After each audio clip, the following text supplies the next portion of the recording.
Hello दोस्तों, organic chemistry classes में आपका बहुत बहुत स्वागत है। मैं हूं डॉक्टर प्रीतेश मौर्य और हम लोग यहां पर देखने वाले हैं पीरियोडिक प्रॉपर्टी का लेक्चर नंबर 3। और आज हम लोग यहां पर प्रॉपर्टी लेके आए हैं जो अगली पीरियोडिक प्रॉपर्टीज है, जिसका नाम है इलेक्ट्रॉन गेन एंथैल्पी, या फिर हम लोग इसको इलेक्ट्रॉन एफिनिटी के नाम से भी इसको जानते हैं। ठीक है, अब सबसे पहले इसकी डेफिनेशन की बात करते हैं, फिर क्या होता है, कैसे होता है, इसको हम लोग समझते हैं।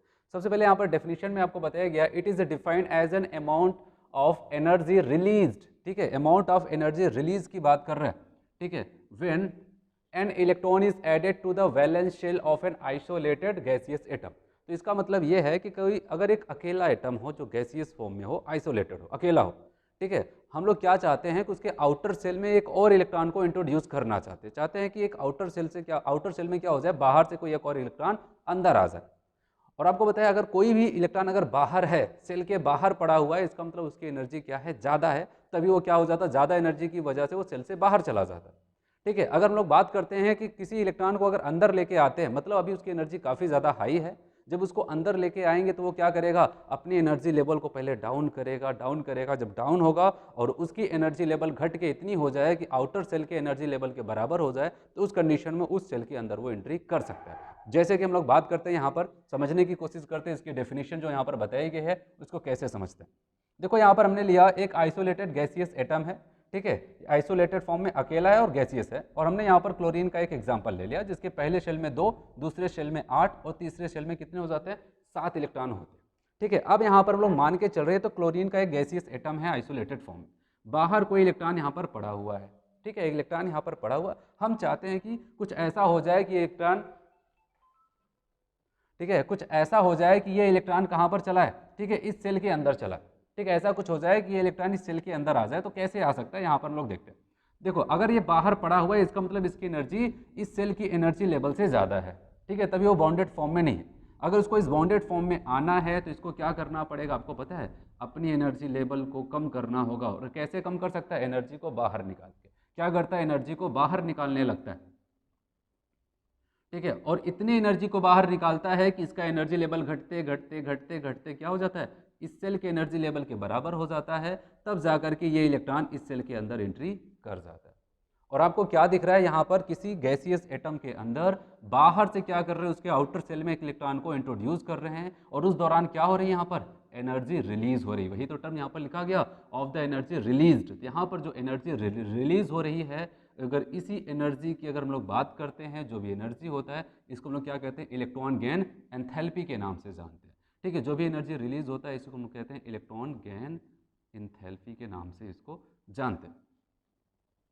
अब सवाल उठता है कि एनर्जी अगर किसी भी प्रोसेस के दौरान अगर बाहर निकलती है तो एक्सोथर्मिक या एंडोथर्मिक, आप बताओगे ऑलवेज क्या हो जाएगा, यहाँ पर जो भी डेल्टा एच की वैल्यू होगी वो क्या हो जाएगा, आप बताओगे वो नेगेटिव होगा। नेगेटिव का मतलब क्या हो जाता है, आप बताओगे एक्सोथर्मिक प्रोसेस होगा। कैसा प्रोसेस होगा, हीट बाहर निकल रही है, और किसी भी प्रोसेस के दौरान अगर हीट बाहर निकलती है तो उसको हम लोग क्या कहते हैं, एक्सोथर्मिक प्रोसेस। ठीक है, तो यहाँ पर इलेक्ट्रॉन गेन एंथैल्पी की बात कर रहे हैं। तो एक बार फिर से मैं आपको बताऊं, आप डेफिनेशन के हिसाब से, कोई आइसोलेटेड गैसियस एटम होता है, उसके आउटर सेल में एक इलेक्ट्रॉन को अगर हम लोग वहाँ पर एंट्री कराना चाहते हैं, उस दौरान जो भी एनर्जी रिलीज होती है, इसी एनर्जी को हम लोग इलेक्ट्रॉन गेन एंथैल्पी के नाम से जानते हैं, और इसकी वैल्यू हमेशा नेगेटिव होगी। नेगेटिव के मतलब यहाँ पर ये एक्सोथर्मिक प्रोसेस होगा। समझ में आया कि जैसे कि हम लोग यही बात कर रहे हैं, मान लिया, ये तो आपको यहाँ पर डेफिनेशन समझाने के लिए मैंने आपको बताई। ठीक है, अब यहाँ पर अगर एग्जाम्पल के तौर पे हम लोग मान के चल रहे हैं, मान लिया एस एक्स नाम का कोई गैसियस एटम था। ठीक है, एक्स नाम का कोई गैसियस एटम था, वो क्या करता है, पहले एक इलेक्ट्रॉन को अपने आउटर सेल में एंट्री कराता है। तो आपको पता है एक इलेक्ट्रॉन लेने के बाद अब ये क्या हो जाएगा, एक्स माइनस हो जाएगा, होगा कि नहीं होगा, एक्स माइनस हो जाता है, एनायन बन जाता है। अब अगर हम लोग बात करते हैं यहाँ पर, यहाँ से यहाँ तक गए, एनर्जी देनी पड़ी कि या फिर एनर्जी खुद निकल रही थी, एनर्जी नहीं देना पड़ा हम लोग को। ठीक है, क्योंकि ये यहाँ पर जब यहाँ पर एंट्री करता है तो ये एनर्जी खुद बाहर निकालता है। तो एनर्जी खुद बाहर निकाल रहा है, तो इसका मतलब delta H is less than 0, और इस प्रोसेस को हम लोग कहते हैं एक्सोथर्मिक प्रोसेस। ठीक है, लेकिन एक अब बहुत ही ज़्यादा इंटरेस्टिंग बात है। ठीक है, तो अब हम लोग चाह रहे हैं कि एक और इलेक्ट्रॉन यहाँ पर एंट्री करा दे। क्या चाह रहे हैं, यहाँ पर एक और इलेक्ट्रॉन की एंट्री यहाँ पर करवा दे। हम चाह रहे हैं कि अभी एक इलेक्ट्रॉन आया था, एक और आ जाए। और आपको पता है अगर एक और इलेक्ट्रॉन आ जाएगा तो यहाँ पर हम लोग इसको क्या कहेंगे, x2 माइनस। अब सवाल आता है, क्या इस दौरान फिर से एनर्जी रिलीज हुई। ठीक है, क्योंकि पहला प्रोसेस तो एक्सोथर्मिक है, डेल्टा एच की वैल्यू लेस देन 0 है। लेकिन एक चीज़ याद रखना, जब यहाँ पर ये इलेक्ट्रॉन आ चुका है, आपने सोचा एक और इलेक्ट्रॉन को यहाँ पर हम लोग इंट्रोड्यूस करा दे, यहाँ पर इसके अंदर प्रवेश करा दे। तो अब इस कंडीशन में क्या हो जाता है, पहले से जो उपस्थित यहाँ पर ये भी इलेक्ट्रॉन, ठीक है, ये इसके ऊपर बहुत ही ज़्यादा रिपल्शंस लगाने लगता है। पहले ये भी आए तो जो भी इलेक्ट्रॉन था यहाँ पर वो लोग रिपल्शंस लगा रहे थे, लेकिन न्यूक्लियस उसको अपनी तरफ खींच रहा था अच्छे से। लेकिन अब क्या हो जाता है कि यहाँ पर जब एक इलेक्ट्रॉन आ जाता है, अगला कोई इलेक्ट्रॉन जब वहाँ पर हम लोग एंट्री कराते हैं, एक इलेक्ट्रॉन के आने के बाद अगला कोई इलेक्ट्रॉन लगाते हैं, उस कंडीशन में हमें बाहर से मेहनत करनी पड़ती है, बाहर से वर्क करना पड़ता है, ठीक है, तब जा करके उसके अंदर वो जा सकता है। क्यों? क्योंकि यहाँ पर अब रिपल्शंस काफ़ी ज़्यादा बढ़ जाता है। वो नहीं चाहता है कि जैसे मैं यहाँ पर आ गया वैसे कोई और इलेक्ट्रॉन यहाँ पर आ जाए, ठीक है, ये उसके ऊपर रिपल्शंस लगाता है। और अगर वहाँ पर हमको इलेक्ट्रॉन को इंट्रोड्यूस कराना है तो आप बताओगे यहाँ पर हमको ज़्यादा वर्क करना पड़ेगा, और वर्क कर रहे हो बाहर से, इसका मतलब delta H is greater than 0, और यहाँ पर क्या हो जाता है, इंडोथर्मिक हो जाता है, ठीक है। ऐसे अगर आपने क्या किया, एक और इलेक्ट्रॉन यहाँ पर दे दिया इसको, अब आप बताओगे यहाँ पर x3 माइनस हो जाएगा, और यहाँ पर एक बार फिर से मतलब आपको और ज़्यादा मेहनत करनी पड़ेगी, ठीक है, क्योंकि अब आपने एक इलेक्ट्रॉन को और यहाँ पर पहुँचा दिया, अब एक और इलेक्ट्रॉन लेके आ रहे हो, मतलब वो जितने भी इलेक्ट्रॉन्स यहाँ पर अब शेल में उपस्थित हैं, वो लोग क्या करेंगे, सब लोग मिल करके उस इलेक्ट्रॉन के ऊपर रिपल्शंस फोर्स लगाएंगे, और एक रिपल्शन फोर्स के अगेंस्ट आपको काम करना पड़ेगा। इसका मतलब यहाँ पर फिर से क्या हो जाएगा, इंडोथर्मिक प्रोसेस होगा, ठीक है। तो ये बात आपको याद रखनी है यहाँ पर कि कहने के लिए तो हम लोग क्या होता है, अगर नॉर्मली कहते हैं इलेक्ट्रॉन गेन एंथैल्पी, तो इलेक्ट्रॉन गेन एंथैल्पी का कहने का मतलब नॉर्मली ये हो जाता है हम केवल एक इलेक्ट्रॉन को एंट्री कराना चाहते हैं, ठीक है, उस दौरान वहाँ पर डेल्टा एच की वैल्यू क्या होगी। तो नॉर्मली जब एक इलेक्ट्रॉन को लाते हैं तो वहाँ पर हमेशा एक्सोथर्मिक होगा, लेकिन इसके बाद एक इलेक्ट्रॉन के बाद चाहे चौथा इलेक्ट्रॉन लेके आए, दूसरा, तीसरा, चौथा, पांचवा, कोई भी इलेक्ट्रॉन अगर वहाँ पर एंट्री कराएंगे, सारे प्रोसेस क्या हो जाएंगे, वो इंडोथर्मिक प्रोसेस होगा, ठीक है। इतना समझ में आया सबको? तो अब हम लोग देखते हैं यहाँ पर इसके आगे और क्या क्या हम लोग को सीखना है। चलिए हम लोग यहाँ पर बात करने वाले हैं कि कौन कौन से ऐसे फैक्टर हैं जिसकी वजह से इलेक्ट्रॉन गेन एंथैल्पी प्रभावित हो सकती है, अफेक्टेड हो सकती है, या फिर इलेक्ट्रॉन की एफिनिटी, जो हम लोग दूसरा टर्म्स यूज़ करते हैं इलेक्ट्रॉन एफिनिटी, मतलब इलेक्ट्रॉन को अपनी तरफ खींचने की एफिनिटी किसी भी आइसोलेटेड एटम की हम लोग बात कर रहे हैं। तो यहाँ पर बताइए किन किन बातों पर अफेक्ट कर सकती है, किस किस बातों पर डिपेंड करेगी। तो यहाँ पर सबसे पहले हम लोग थोड़ा सा एक कॉन्सेप्ट सीखते हैं, स्टेबिलिटी का कॉन्सेप्ट। जैसे कि मैंने आपको बताया था आयोनेशन एंथैल्पी के केसेस में, मैंने आपको वहाँ पर भी स्टेबिलिटी का केस बताया था कि अगर कोई हाफ फील्ड है, फुल फील्ड कॉन्फ़िगरेशन है, तो वहाँ पर इलेक्ट्रॉन को निकालने के लिए आपको थोड़ा सा एक्स्ट्रा मेहनत करनी पड़ती थी, थोड़ा सा ज़्यादा एनर्जी देनी पड़ती थी। वैसे यहाँ पर भी क्या कॉन्सेप्ट यूज़ होने वाला है इसकी हम लोग बात करते हैं। यहाँ पर ये बताया गया कि अगर स्टेबिलिटी ऑफ सबशेल की बात करते हैं तो कहा गया इलेक्ट्रॉन एफिनिटी, मतलब इलेक्ट्रॉन के प्रति लगाव, ठीक है, किसी भी फुल फील्ड या फिर हाफ फील्ड कॉन्फ़िगरेशन की अगर बात करते हैं तो उसकी वैल्यू या तो जीरो होगी, या तो होगी तो बहुत कम होगी, ठीक है। कॉन्फ़िगरेशन इज जीरो और वेरी लो, या तो कम होगा या तो बहुत जीरो ही होगा, ठीक है, या फिर होगा तो बहुत ही थोड़ा बहुत होगा। किसका?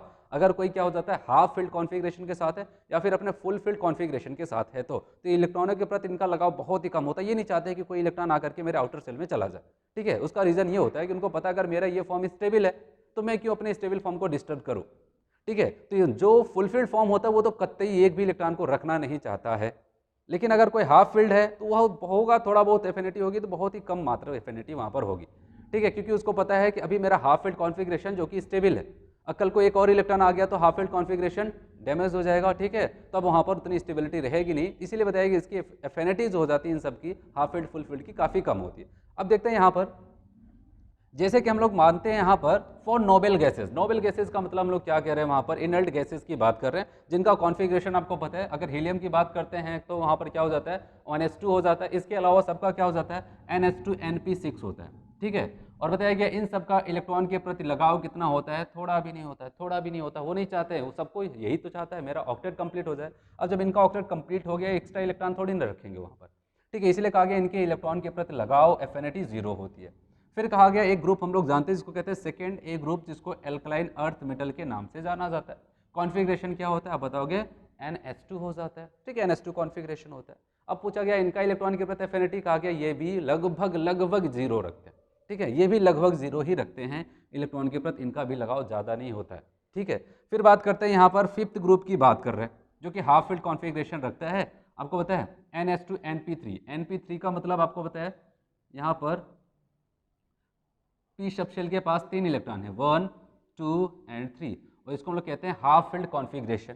और इस कंडीशन में कहा गया क्या आप भी एक इलेक्ट्रॉन लेना चाहते हो, ठीक है, इलेक्ट्रॉन एफिनिटी बढ़ाना चाहते हो, कहा गया नहीं, ये भी बहुत ही लीस्ट इलेक्ट्रॉन एफिनिटी रखते हैं, तो मतलब ये बहुत ही लीस्ट इलेक्ट्रॉन एफिनिटी रखते हैं, क्योंकि यहाँ पर इसका हाफ फील्ड कॉन्फ़िगरेशन हो जाता है। ठीक है, ये बात होगी। फिर अगर हम लोग बात करते हैं यहाँ पर फैक्टर, हम लोग देख लेते हैं कौन कौन से ऐसे फैक्टर हैं। तो नंबर 1 की अगर बात करते हैं यहाँ पर, ठीक है, हम लोग कह सकते हैं number of shell, number of shell की वजह से, या फिर हम लोग एक सिंपल शब्दों में कहें साइज। ठीक है, क्योंकि आइसोलेटेड एटम के ऊपर देखा जाता है, यहाँ पर साइज की बात करते हैं। तो कहा गया यहाँ पर जो इलेक्ट्रॉन एफिनिटी होती है, इलेक्ट्रॉन को अपनी तरफ खींचने, अपने सेल में खींचने की जो एफिनिटी होती है, जो लगाव होता है, वो कहा गया वो नंबर ऑफ शेल के इन्वर्सली हो जाता है। नंबर ऑफ शेल के क्या हो जाता है, आप बताओगे, इन्वर्सली हो जाएगा। और सबको पता है कि यहाँ पर क्या पता है आपको, जैसे जैसे हम लोग नीचे जाते हैं, ग्रुप में नीचे जाते हैं, ऐसे गया, ठीक है, पहले में 1 सेल, दूसरे में 2 सेल, तीसरे पीरियड में पहुँच जाते हैं तो वहाँ पर 3 सेल, चौथे पीरियड में पहुँचते हैं वहाँ पर 4 सेल। ठीक है, ऐसे नंबर ऑफ शेल बढ़ने लगते हैं। और जब नंबर ऑफ शेल बढ़ने लगते हैं तो आप बताओगे वहाँ पर इलेक्ट्रॉन के प्रति लगाव कम होने लगता है। क्यों? क्योंकि इलेक्ट्रॉन को कौन खींच रहा है, किस अट्रैक्शन की वजह से इलेक्ट्रॉन उस सेल के अंदर आ रहा है, तो आप बताओगे वो है केवल वहाँ पर कौन जिम्मेदार है, आप बताओगे वहाँ पर न्यूक्लियस। तो न्यूक्लियस वहाँ पर उसको खींचता है। और आपको बताया न्यूक्लियस खींचेगा, तो आपको बताया अगर न्यूक्लियस के ज़्यादा करीब वाला सेल होगा तो वहाँ पर इलेक्ट्रॉन को क्या करेगा, आसानी से खींचेगा। अगर यहाँ पर इलेक्ट्रॉन है, इसको आसानी से खींच सकता है। अब यहाँ पर इलेक्ट्रॉन है, इसको इस सेल में लाना है, तो जाहिर सी बात है थोड़ी सी दूरी बढ़ गई न्यूक्लियस से। फिर यहाँ पर अगर कोई इलेक्ट्रॉन है, उसको इस सेल में लाना है, तो यहाँ से क्या हो जाता है, अब न्यूक्लियस ज़्यादा फोर्स ऑफ अट्रैक्शन थोड़ी नहीं लगा पाएगा, अब दूरी बढ़ती चली जाएगी, इसका फोर्स ज़्यादा दूर तक नहीं लग पाएगा उतना कि बाहर वाले इलेक्ट्रॉन को खींच ले। और नीचे जाते हैं तो दूरी और बढ़ जाएगी। तो यहाँ पर हो सकता है कोई इलेक्ट्रॉन खड़ा हुआ है, ठीक है, इसको पता भी ना चले कि वहाँ पर कोई इलेक्ट्रॉन है, उसको मुझे अट्रैक्शन फोर्स के जरिए उसको खींचना भी है। तो ओवरऑल एक चीज़ यहाँ पर कॉन्सेप्ट ये समझ में आता है कि electron affinity number of shell के क्या हो जाता है, इन्वर्सली हो जाता है। नंबर ऑफ शेल बढ़ाते चले जाओगे, इलेक्ट्रॉन के प्रति एफिनिटीज हो जाती है वो घटती चली जाती है। ठीक है, एक और देखते हैं यहाँ पर हम लोग, अगर इफेक्टिव न्यूक्लियर चार्ज से देखते हैं। ठीक है, अगर इफेक्टिव न्यूक्लियर चार्ज से अगर हम लोग देखें, दूसरा बताया गया अगर जेड इफेक्टिव से देखते हैं इसके इफेक्ट को, तो क्या हो जाएगा, कहा गया इलेक्ट्रॉन एफिनिटीज हो जाता है वो इफेक्टिव न्यूक्लियर चार्ज के डायरेक्टली प्रोपोर्शनल हो जाता है। आपको पता है अगर इफेक्टिव न्यूक्लियर चार्ज के लिए एक टर्म कहना हो तो आप क्या बताओगे, न्यूक्लियस का नेट अट्रैक्शन फोर्स, मतलब न्यूक्लियस की पावर की बात कर रहे हैं। और आपको पता है न्यूक्लियस का जितना ज़्यादा अट्रैक्शन होगा इलेक्ट्रॉनों के प्रति, जितना इलेक्ट्रॉन को खींचने की पावर होगी, उतनी ही ज़्यादा इलेक्ट्रॉन के प्रति उसकी एफिनिटी होगी। इसलिए कहा गया कि जेड इफेक्टिव के डायरेक्टली हो जाता है, लेकिन अगर नंबर ऑफ शेल की बात करते हैं तो वहाँ पर क्या हो जाता है, इन्वर्सली हो जाता है। ठीक है, तो ये चीज़ हो गई। अब हम लोग देखते हैं यहाँ पर, चलिए यहाँ पर हम लोग बात करते हैं कि यहाँ पर एक क्वेश्चन देखते हैं, which of the following configuration will have the least electron affinity. कौन सा ऐसा कॉन्फ़िगरेशन है जहाँ पर इलेक्ट्रॉन एफिनिटी सबसे कम है। ठीक है, जहाँ पर इलेक्ट्रॉन एफिनिटी क्या है, वो सबसे कम है। तो आपको यहाँ पर देखना है क्या ये स्टेबल कॉन्फ़िगरेशन है। फिर बताया क्या, नहीं, यहाँ पर तो लास्ट में क्या आ जाता है, पी, और पी के पास यहाँ पर 5 है। ठीक है, या तो इसका 6 होता तब कहते हैं स्टेबल कॉन्फ़िगरेशन है, या तो 3 होता तब होता। अब बता रहा हूँ यहाँ पर कितना है, NP2 है, तो आप बताओगे यहाँ पर भी स्टेबल नहीं दिख रहा है। अगर एक और होता तो कहते, और यहाँ पर क्या हो जाता है, आप बताओगे केवल 2 है, और यहाँ पर कितना हो जाता है, 4। लेकिन यहाँ पर अगर हम लोग बात करते हैं तो आपको दिख रहा है क्या, यहाँ पर NP3, और NP3 में आपको दिख जाएगा यहाँ पर नाइट्रोजन के पास 3 इलेक्ट्रॉन है, तो आप बताओगे इसका मतलब हाफ फील्ड कॉन्फ़िगरेशन ये हो जाता है। ठीक है, तो अगर हम लोग बात करते हैं यहाँ पर ओवरऑल एक पीरियोडिक ट्रेंड की बात करते हैं। ठीक है, पीरियोडिक ट्रेंड की बात करते हैं तो यहाँ पर आपको दिखेगा, अगर पीरियोडिक टेबल की बात करें, ठीक है, पूरे पीरियोडिक टेबल, और मैंने आपको बताया था इसको पढ़ने का तरीका क्या क्या होता है यहाँ पर। ठीक है, इसको पढ़ने का तरीका यहाँ पर मैंने आपको बताया कि अगर हम लोग क्या करते हैं, लेफ्ट टू राइट चलते हैं, left to right with respect to period. ठीक है, अगर किसी एक पर्टिकुलर पीरियड की बात करते हैं, लेफ्ट टू राइट चलते हैं, तो आपको क्या पता है, वहाँ पर लेफ्ट टू राइट जाते हैं तो इफेक्टिव न्यूक्लियर चार्ज बढ़ता है। और थोड़ी देर पहले आपको बताया ये इफेक्टिव न्यूक्लियर चार्ज के इलेक्ट्रॉन एफिनिटी डायरेक्टली प्रोपोर्शनल होता है। तो आप बताओगे यहाँ पर इलेक्ट्रॉन एफिनिटी भी क्या हो जाएगी, वो बढ़ेगी। और दूसरा यहाँ पर क्या बताया गया कि अगर हम लोग बात करते हैं यहाँ पर टॉप टू बॉटम, ऊपर से नीचे चलते हैं, और इसको हम लोग कैसे पढ़ते हैं, विथ रिस्पेक्ट टू ग्रुप। ठीक है, विथ रिस्पेक्ट टू ग्रुप इसको स्टडी करते हैं। अब यहाँ पर क्या हो जाता है, अगर टॉप टू बॉटम चलते हैं तो आप बताओगे यहाँ पर नंबर ऑफ शेल इंक्रीज करते चले जाते हैं, और नंबर ऑफ शेल के मैंने आपको बताया था वो इन्वर्सली प्रोपोर्शनल होता है। आप बताओगे वहाँ पर क्या हो जाएगा, इलेक्ट्रॉन एफिनिटीज हो जाएगी वो घटती चली जाती है। ठीक है, वो इलेक्ट्रॉन एफिनिटीज हो जाती है यहाँ पर वो घटती चली जाती है। ठीक है,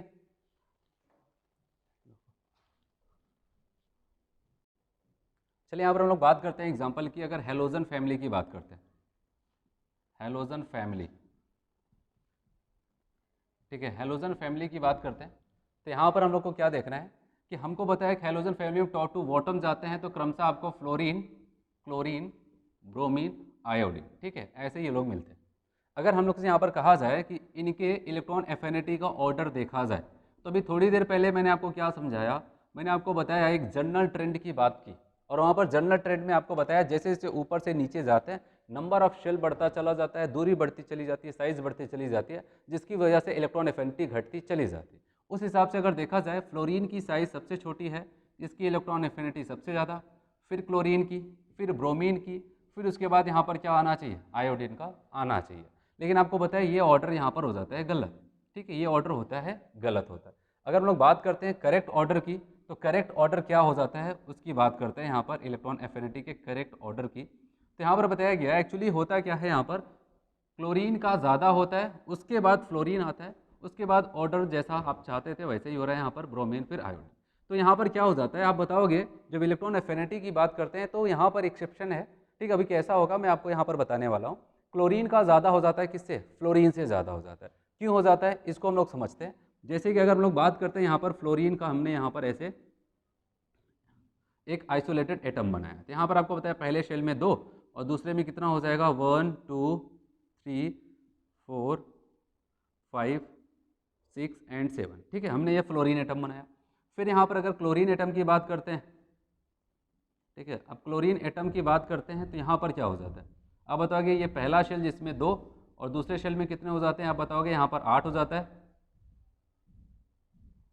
ठीक है, लेकिन जो आखिरी सेल होता है तीसरा, यहाँ पर कितना होगा आप बताओगे, यहाँ पर 7 होता है, 1 2 3 4 5 6 7, ठीक है, ये हो जाता है यहाँ पर इलेक्ट्रॉन। अब देखना यहाँ पर एक इलेक्ट्रॉन की हम लोग एंट्री कराना चाहते हैं, क्योंकि इलेक्ट्रॉन एफिनिटी का मतलब ये होता है, इस इलेक्ट्रॉन को एंट्री कराना चाहते हैं तो होगा क्या। देखो अब यहाँ पर क्या हो जाता है, हालांकि इसके भी आखिरी सेल में 7 इलेक्ट्रॉन है, इसके भी आखिरी सेल में 7 इलेक्ट्रॉन है, लेकिन अब यहाँ पर क्या हो जाता है आपको पता है इसका आखिरी सेल कौन सा सेल है, दूसरा सेल है, इसका आखिरी सेल जो यहाँ पर वो दूसरा सेल है, और इसका आखिरी सेल जो यहाँ पर तीसरा सेल, और जैसे जैसे सेल के नंबर बढ़ते हैं आप बताओ इसकी साइज भी बढ़ती चली जाती है। अब यहाँ पर जब इलेक्ट्रॉन को हम एंट्री कराना चाहते हैं तो आपको बताया यहाँ पर एक छोटे से ही साइज में क्या हो रहा है, इतने सारे इलेक्ट्रॉन्स भरे हुए 7 इलेक्ट्रॉन्स, यहाँ पर जगह बहुत कम है, ठीक है, फ्लोरीन के केस में जगह बहुत कम होता है। जब जगह कम हो जाता है तो यहाँ पर हम लोग जब इलेक्ट्रॉन को यहाँ पर इसको देते हैं तो उसकी वजह से क्या हो जाएगा, यहाँ पर रिपल्शंस काफ़ी ज़्यादा होता है, ठीक है, यहाँ पर ये लेना नहीं चाहते क्योंकि जानते हैं कि यहाँ पर छोटा सा स्पेस है, 7 लोग वैसे ही रह रहे हैं, एक लोग को और लेके आ रहे हैं तो यहाँ पर वो रहना पसंद नहीं करता है, ठीक है, तो यहाँ पर ये लोग बहुत ज़्यादा रिपल्शंस करते हैं, बहुत ज़्यादा अपोज करते हैं जो यहाँ पर पहले से इलेक्ट्रॉन्स है। लेकिन यहाँ पर अगर क्लोरीन की बात करते हैं तो क्लोरीन के केस में एक बड़ा सा आप कैसा कह सकते हैं बड़ा हॉल टाइप का है, जहाँ पर केवल 7 ही लोग वहाँ पर हैं, तो आप बताओगे वहाँ पर क्या हो सकता है, कोई अगर एक और आना चाहता है तो आसानी से आ सकता है। यहाँ पर आप कह सकते हैं छोटा सा कमरा टाइप का था जहाँ पर 7 लोग पहले से रह रहे हैं, एक 8वें को वहाँ पर आना है तो वहाँ पर उसको दिक्कत होगी रहने के लिए, इसीलिए बताया गया इसका चूंकि यहाँ पर तीसरा नंबर का सेल है और इसकी साइज बड़ी हो जाती है, यहाँ पर इलेक्ट्रॉन काफ़ी दूर दूर होते हैं, तो यहाँ पर ये आसानी से एंट्री करा जाएगा, ठीक है, और जितनी आसानी से एंट्री करेगा उतनी ज़्यादा उसकी एफिनिटी होगी, उतनी ही ज़्यादा वहाँ पर एनर्जी रिलीज होगी। तो यही कारण हो जाता है कि यहाँ पर क्या हो जाता है, आप बताओगे स्मॉल साइज, ठीक है, आप बताओगे यहाँ पर क्या हो जाता है स्मॉल साइज, ये होता है आपका क्लोरीन, जिसकी वजह से आप बताओगे यहाँ पर काफ़ी ज़्यादा रिपल्शंस होगा, हाई रिपल्शन, ठीक है, जिसकी वजह से आप बताओगे यहाँ पर क्या हो जाएगा लो इलेक्ट्रॉन एफिनिटी। लेकिन अगर इनकी बात करते हैं आप बताओगे यहाँ पर लार्ज साइज होता है, लार्ज साइज होगा, ठीक है, उसके बाद लार्ज साइज होने की वजह से आप बताओगे आप यहाँ पर इलेक्ट्रॉनों का इलेक्ट्रॉनिक के प्रति रिपल्शन थोड़ा कम होगा, लेस रिपल्शन हो जाएगा, और लेस रिपल्शन हुआ तो आप बताओगे यहाँ पर क्या हो जाएगा इलेक्ट्रॉन एफिनिटी ज़्यादा होगी, ठीक है, मोर इलेक्ट्रॉन एफिनिटी। तो आपको ये ऑर्डर ऐसे याद ही रखना है क्योंकि ये क्वेश्चंस बहुत बार पूछा गया, जब आप सॉल्व पेपर करोगे आपको क्वेश्चंस मिलेगा बहुत बार, क्लोरीन और फ्लोरीन के बीच में पूछा जाता है, ठीक है, तो आपको याद रखना है क्लोरीन की इलेक्ट्रॉन एफिनिटी फ्लोरीन से ज़्यादा होती है, ठीक है, वैसे तो ऊपर से नीचे जाने पर घटता है लेकिन क्लोरीन का फ्लोरीन से ज़्यादा होता है, वो कैसे होता है क्यों होता है उसके बारे में मैंने आपको यहाँ पर बताया, ठीक। चलिए हम लोग यहाँ पर ऑक्सीजन फैमिली में एग्जाम्पल को देखते हैं, इसमें ऑर्डर कैसे आता है। तो ऑक्सीजन फैमिली में अगर हम लोग बात करते हैं तो मैंने आपको ओवर जो ट्रेंड बताया था ऊपर से नीचे जाने पर क्या हो जाता है ये वैल्यू घटती चली जाती है। तो अब यहाँ पर क्या होता होगा, अगर इलेक्ट्रॉन एफिनिटी का ऑर्डर अगर हम लोग देखें, यहाँ पर इलेक्ट्रॉन एफिनिटी का ऑर्डर देखें तो आप बताओगे ऑक्सीजन सबसे छोटा है, सबसे ज़्यादा होना चाहिए, फिर सल्फर, सेलेनियम, टिलेनियम और पोलोनियम। ठीक है, ये होना चाहिए था, लेकिन रियल में आपको बताओ यहाँ पर ये ऑर्डर नहीं होता है। ठीक है, तो यहाँ पर आपको पता है पोलोनियम एक रेडियो एक्टिव होता है, तो यहाँ पर इसको भी हम लोग देख लेते हैं। अब करेक्ट ऑर्डर क्या होगा उसकी बात करते हैं। यहाँ पर कहा गया इलेक्ट्रॉन एफिनिटी का जो ऑर्डर है सब कुछ सही है, बस जहाँ पर आपको ऑक्सीजन दिख रहा है इसको उठा करके सबसे पीछे कर दो। ठीक है, आपका ऑर्डर एकदम कंप्लीट हो जाएगा। तो आप बताओगे यहाँ पर क्या हो जाएगा, सल्फर, सेलेनियम, टिलेनियम, पोलोनियम और सबसे लास्ट में कौन, ऑक्सीजन।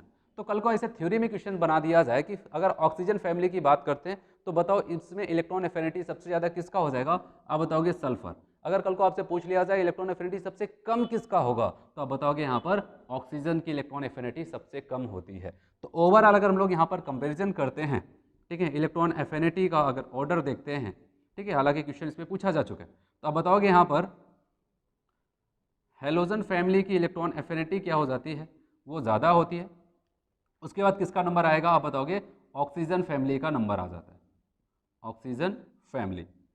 तो ये आपको यहाँ पर याद रखना है कि ये ट्रेंड यहाँ पर चलता है। कभी भी अगर यहाँ पर हेलोजन और ऑक्सीजन फैमिली का ऑर्डर आपस में मिला करके देखे तो आप बताओगे पहले हेलोजन फैमिली वाले को लगाना है, उसके बाद यहाँ पर ऑक्सीजन फैमिली वाले को लगाना है। तो ये हो गया यहाँ पर आपका इलेक्ट्रॉन गेन, एंथैल्पी और इलेक्ट्रॉन एफिनिटी के बारे में। ठीक है,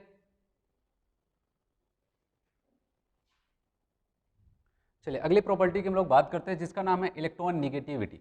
और इलेक्ट्रॉन निगेटिविटी को पढ़ने से पहले मैं आपको एक बात बताऊं, आपके दिमाग में क्या होना चाहिए कि अभी तक हम लोग इसके पहले की जो प्रॉपर्टीज़ पढ़े, जैसे मैंने आपको बताया आयोनाइजेशन एंथैल्पी, आपको बताया इलेक्ट्रॉन गेन एंथैल्पी, तो इन सब का क्या कॉन्सेप्ट चलता था, आइसोलेटेड एटम होता था, मतलब एक अकेला एटम होता था। इलेक्ट्रॉन को निकालने के लिए जो एनर्जी देनी पड़ी, आयोनाइजेशन एंथैल्पी। इलेक्ट्रॉन जब आता है जो एनर्जी बाहर निकालता है, इलेक्ट्रॉन गेन एंथैल्पी। अब लेकिन यहाँ पर इलेक्ट्रॉन निगेटिविटी में क्या होने वाला है बताया गया, आप इसको एक एटम से नहीं देख सकते। ठीक है, आइसोलेटेड एटम के ऊपर अप्लाई नहीं होता है, ये कहाँ पर अप्लाई होता है, किसी बॉन्डेड सिस्टम में, मतलब एक एटम किसी दूसरे एटम के साथ बॉन्ड बनाया हुआ है, अब वहाँ पर इलेक्ट्रॉन की खींचातानी क्या चलती है, ठीक है, उसका यहाँ पर कॉन्सेप्ट चलता है। तो कहा गया यहाँ पर क्या क्या बातें चल रही हैं, सबसे पहले बताया गया इलेक्ट्रॉन निगेटिविटी के बारे में बताया गया। इलेक्ट्रॉन निगेटिविटी यहाँ पर बात करते हैं defined in a bonded system. पहली बात तो यहाँ पर बॉन्डेड सिस्टम, इससे पहले कुछ भी लिखा जाता तो वहाँ पर आइसोलेटेड सिस्टम लिखा जाता था। अब बताइएगा it is defined as the tendency to attract shared pair electron, shared pair electron to earth itself in a covalent bonded element. जैसे कि हम लोग ऐसा मान लेते हैं कि एग्जांपल के तौर पे ए था और ये बी था, ठीक है, इन दोनों ने क्या किया, आपस में एक कोवैलेंट बॉन्ड बनाया, तो जाहिर सी बात है यहाँ पर एक एक इलेक्ट्रॉन की शेयरिंग करके एक कोवैलेंट बॉन्ड बना लिया। अब बना तो लिया लेकिन अब बॉन्डेड सिस्टम बन चुका है। अब मान लेते हैं यहाँ पर क्या हो जाता है कि बी के पास इलेक्ट्रॉन खींचने की क्षमता ज़्यादा है, इससे ज़्यादा, तो वो क्या चाहेगा, ये जो शेयर्ड पेयर इलेक्ट्रॉन है उसको अपनी तरफ खींचना चाहेगा। ठीक है, और इसी क्वालिटी को हम लोग क्या कहते हैं, बी के इलेक्ट्रॉन निगेटिविटी की बात कर रहे हैं। तो बी के पास अगर इलेक्ट्रॉन खींचने की क्षमता क्या हो जाता है, किसी बॉन्डेड सिस्टम में ज़्यादा है, तो आप बताओगे उसकी इलेक्ट्रॉन निगेटिविटी ज़्यादा, अगर कम है तो इलेक्ट्रॉन नेगेटिविटी कम। तो वही चीज़ यहाँ पर आता है, एक बार फिर से हम लोग डेफिनेशन पढ़ते हैं। कहा गया it is defined as the tendency to attract shared pair electron, कौन से शेयर्ड पेयर, ये वाले इलेक्ट्रॉन, टूवर्ड्स किसकी तरफ, इटसेल्फ, ठीक है, मतलब खुद की तरफ, इन कोवैलेंट बॉन्डेड एलिमेंट। बताया गया खुद की तरफ इलेक्ट्रॉन को खींचने की जो पावर होती है किसी बॉन्डेड सिस्टम, उसी को कहते हैं उसकी इलेक्ट्रॉन निगेटिविटी। फिर यहाँ पर बताया गया अगर पीरियोडिक टेबल की बात करते हैं, सबको पता होता है पूरे पीरियोडिक टेबल में फ्लोरीन क्या करता है, सबसे ज़्यादा इलेक्ट्रॉन नेगेटिविटी रखता है, मतलब किसी से जुड़ता है तो सबसे ज़्यादा इलेक्ट्रॉन खींचने की क्षमता अगर किसी के पास है बॉन्डेड सिस्टम में पूरे पीरियोडिक टेबल में, तो आप बताओगे वो है फ्लोरीन। ठीक है, अगर कुछ यहाँ पर हम लोग क्या करते हैं, इलेक्ट्रॉन निगेटिव कुछ एटम को उठाते हैं, एलिमेंट को उठाते हैं पीरियोडिक टेबल में, उनका एक ऑर्डर अरेंज करते हैं, तो यहाँ पर बताया गया फ्लोरीन सबसे ज़्यादा आता है। उसके बाद अगर किसी का नंबर आता है वो ऑक्सीजन, उसके बाद नाइट्रोजन, और नाइट्रोजन और क्लोरीन का लगभग सेम होता है, उसके बाद ब्रोमीन, आयोडीन, फिर यहाँ पर बताया गया कार्बन और हाइड्रोजन का सबको पता है ना तो इलेक्ट्रॉन खींचने की क्षमता होती है ना तो इलेक्ट्रॉन को डोनेट कराने की क्षमता होती है। तो ये चीज़ें हो जाती है यहाँ पर बेसिक कुछ चीज़ें जो कि इलेक्ट्रॉन निगेटिविटी के बारे में हो जाता है। ठीक है, चलिए यहाँ पर हम लोग बात करते हैं कि कौन कौन से ऐसे फैक्टर हैं जो इलेक्ट्रॉन निगेटिविटी को अफेक्ट कर सकते हैं। पहला नंबर 1 अगर हम लोग बात करते हैं, यहाँ पर हम लोग बात करने वाले हैं नंबर ऑफ शेल। ठीक है, नंबर ऑफ शेल, तो ये हो जाता है। और यहाँ पर क्या हो जाएगा बताएगा, इलेक्ट्रॉन नेगेटिविटी जो हो जाता है वो नंबर ऑफ शेल के क्या हो जाता है, ठीक है, नंबर ऑफ शेल के इन्वर्सली हो जाता है, क्योंकि इलेक्ट्रॉन को खींचना है। अगर बहुत ही ज़्यादा वहाँ पर शेल होंगे, क्योंकि इलेक्ट्रॉन को खींचना है तो कौन खींच सकता है, न्यूक्लियस ही खींचेगा। अगर बहुत सारे वहाँ पर शेल्स हैं तो जाहिर सी बात है न्यूक्लियस की पावर उतनी अच्छी होगी नहीं, तो वहाँ पर क्या करेगा, इलेक्ट्रॉन को ज़्यादा अच्छे से खींच नहीं पाएगा। ठीक है, तो यहाँ पर ये हो जाता है। जैसे अगर हम लोग एग्जाम्पल की बात करते हैं, मान लिया यहाँ पर हम लोग बात करते हैं फ्लोरीन, क्लोरीन, ब्रोमीन, आयोडीन, ठीक है, क्योंकि आपको पता है यहाँ पर सेम ग्रुप की बात कर रहे हैं, और सेम ग्रुप में अगर हम लोग ऊपर से नीचे चल रहे हैं, जो मैंने आपको एरो बताया, अब बताओगे नंबर ऑफ शेल यहाँ पर इंक्रीज करता चला जाएगा, तो यहाँ पर क्या हो जाएगा, इलेक्ट्रॉन निगेटिविटी क्या हो जाएगी, वो घटती चली जाती है। ठीक है, आप बताओगे इलेक्ट्रॉन निगेटिविटी जो हो जाता है वहाँ पर घटता चला जाता है। इसलिए कहा जाता है कि फ्लोरीन की सबसे ज़्यादा, उसके बाद इसके ग्रुप में क्लोरीन, फिर ब्रोमीन, फिर आयोडीन। तो जैसे जैसे हम लोग ग्रुप में नीचे जाएंगे इलेक्ट्रॉन निगेटिविटी वहाँ पर घटती चली जाती है। फिर अगर हम लोग यहाँ पर सेकेंड बात करते हैं, ठीक है, सेकेंड यहाँ पर बताया गया इफेक्टिव न्यूक्लियर चार्ज। ठीक है, इफेक्टिव न्यूक्लियर चार्ज की अगर हम लोग बात करते हैं तो यहाँ पर क्या हो जाता है इफेक्टिव न्यूक्लियर चार्ज में, तो यहाँ पर बताया गया जो electron negativity, effective nuclear charge का कहीं पर भी नाम आए तो आपके दिमाग में आ जाना चाहिए कि ये न्यूक्लियस के अट्रैक्शन फोर्स की बात कर रहा है, मतलब इलेक्ट्रॉनों को अपनी तरफ खींचने की जो पावर है उसकी बात हो रही है। तो कहा गया इलेक्ट्रॉन को ही तो खींचना है इलेक्ट्रॉन निगेटिविटी में, तो आप बताओगे electron negativity effective nuclear charge के क्या हो जाता है, डायरेक्टली प्रोपोर्शनल हो जाता है। ठीक है, अगर हम लोग एग्जाम्पल की बात करते हैं, जैसे कि कहते हैं कि lithium, beryllium, boron, carbon, nitrogen, oxygen, fluorine, ठीक है, इन सब की बात करते हैं। तो आप बताओगे अगर हम लोग लेफ्ट टू राइट चल रहे हैं, लेफ्ट टू राइट अगर चल रहे हैं तो आप बताओगे क्या हो जाए, सबके सब सेकेंड पीरियड के एलिमेंट है।